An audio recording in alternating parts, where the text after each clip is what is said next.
Scarification is the scratching, etching, burning, branding, or cutting of designs in the body as a permanent body modification. Body modification is an ancient practice which involves changing the physical appearance of an individual or people. Common techniques are ink rubbing and even skin removal, whereby the skin is raised with a hook and removed with a razor blade. The removal allows for larger markings. It follows with the packing, which involves pushing clay or ash packed into the wound. It can take 6 to 12 months to heal. Hypertrophic scars form like keloids during the healing process while the substance is pushed from the wound. In countries like Ethiopia and Zambia, men who were able to endure were seen as ready for war, while women denoted a willingness to bear children. Those without were excluded from society. Tattooing is the most common body modification, which comes in many forms involving pricking the flesh with small needles, which push ink, dye, or pigments into the dermis layer of the skin to form a design. The design is usually representative of sentimental remembrance, group affiliation, protective sigil, rites of passage, or various religious practices. The process initially involved cutting the skin and rubbing pigment into the cuts. Pigments of early tattooing were made naturally, such as with cocoon nut, ash, Hawaiians mixed with coconut oil to produce ebony ink. In modern times, inorganic materials like titanium dioxide contain trace metals capable of causing first and second degree burns. Dating all the way back to the Neolithic times across Mesopotamia, Asia, Europe, and Africa, archaeological records and ancient art show tattoos on the skin of mummified bodies. The oldest discovery is found on the body of Otzi, the Iceman, found in 1991, believed to be from 3370 to 3100 BC. Other observations involve the tattooing practices of indigenous people. The Inuit population were known for tuniits, a word meaning face tattoo. The face and body of females were tattooed, symbolizing her transition from girlhood to womanhood at the onset of her first menstrual cycle. It was believed that women could not pass to the spirit world without a tattoo on their skin. The Osage Nation of Indians is indigenous to the Midwest, Missouri, Kansas, Oklahoma, and Arkansas.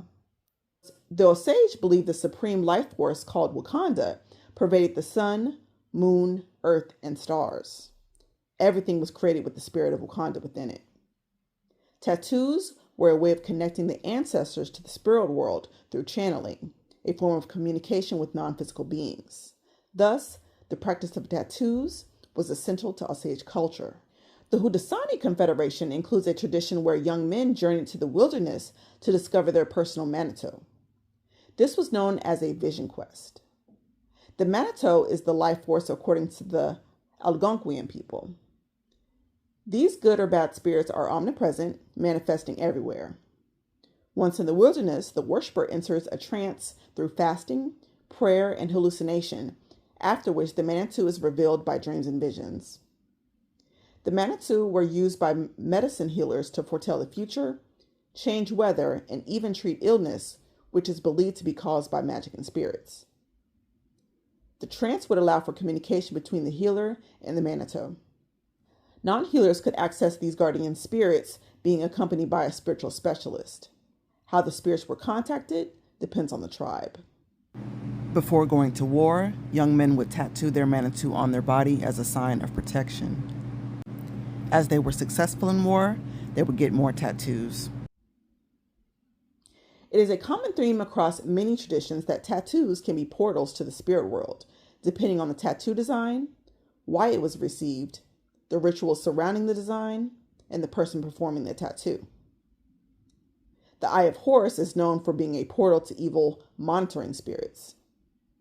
These spiritual beings are tasked with observing and gathering information about individuals and reporting their findings to the evil hierarchy with the intent on using the intel to derail destinies. For this reason, tattooing is discouraged amongst Tibetan Buddhists because of the belief that demons come through the needle punctures. Another related form of tattooing is known as bloodletting. Bloodletting is one of the earliest satanic practices which involves releasing the blood, which is highly valued and consumed by demonic forces. In some tattoo sessions, the practitioner will lick the blood as it flows. Cutting oneself has always been a sign of demonic possession, even amongst the pages of Scripture. The prophets of Baal cut themselves in an attempt for him to answer their prayers. In 1996, a self-acclaimed satanic cult of vampires brutally murdered 2 people.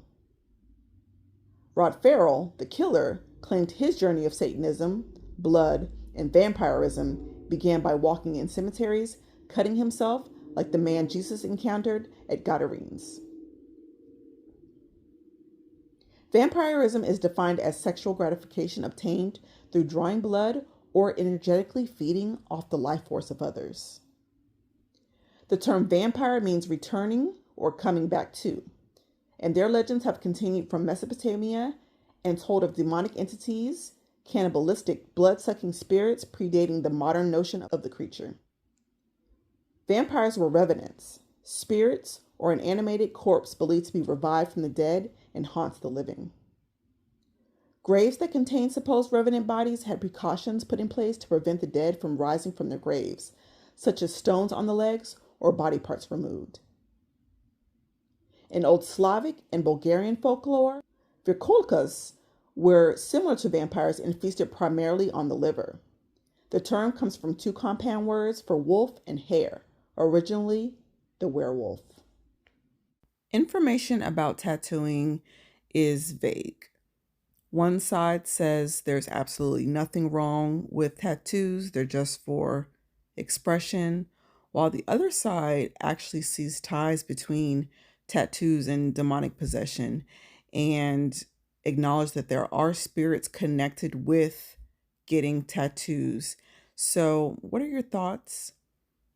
Have you ever experienced any weird happenings that you feel surrounded getting your tattoo?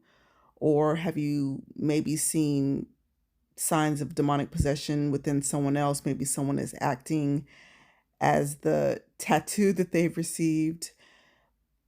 I'd like to know your thoughts.